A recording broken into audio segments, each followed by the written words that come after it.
အားလုံးပဲမင်္ဂလာပါကျွန်တော်ရဲ့ Gen 17 YouTube channel ကနေကြိုဆိုလိုက်ပါတယ်မက်စလာရဲ့ collector skin တစ်ဖြစ်တဲ့ Blori ရဲ့ skin နဲ့အတူနာနဲ့ pop up ကိုပါ skin တို့ပါဝင်ပါတယ် Melody or Light ဆိုတဲ့ skin ရဲ့နာမည်နဲ့လိုက်အောင် Blori ရဲ့ skin ကလှပနေတာပါပဲတချင်းတန်စင်လေးနဲ့အလင်းရောင်ပုံဖော်ထားတယ်လို့သူ့ရဲ့အဝတ်စားကလည်းကြောမွတ်တည်သက်နေတာဆိုတော့တချင်းကောင်းတစ်ပုတ်တီကျူးနေတဲ့အတိုင်းဆွဲမဲ့စရာအတိဖြစ်နေတယ်သူ့ရဲ့ skill တွေကိုကြည့်လိုက်အောင် skill 1 so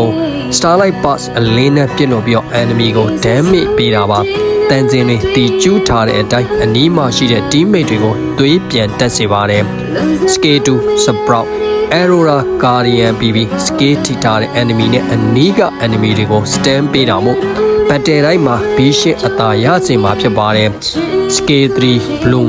symbony of light ဆိုတဲ့အတိုင်းကိုယ့်ရဲ့ teammate တွေသွေးနှစ်ခါတိုးပေးတာအပြင် teammate အားလုံးရဲ့ shield နဲ့ healing reduction တွေအားလုံးကို immune ဖြစ်စေတာမို့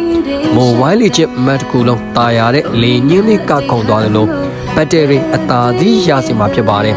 ဒါတွေကတော့ Blori ရဲ့ skill တွေအကြောင်းမှာအင်္ဂိမ်းမှာရော Blori အသေးချမ်းပြီးတော့ Blori impressive support အစစ်တွေရထားလဲဆိုတာကို share လုပ်ပေးလိုက်ပါတယ်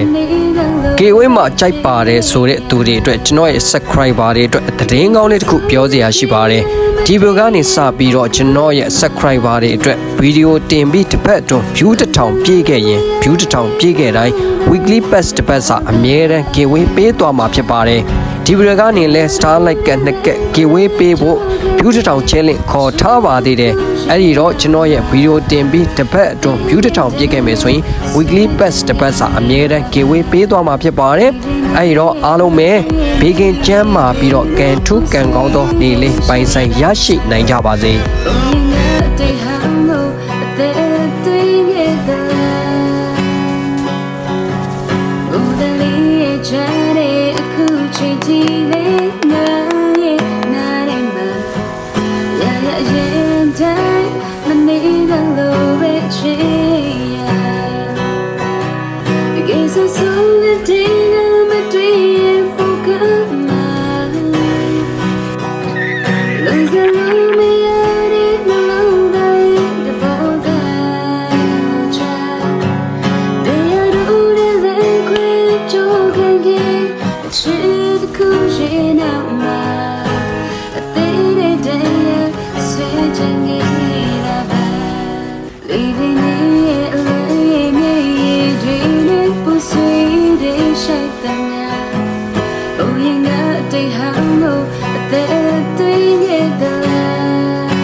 Lose the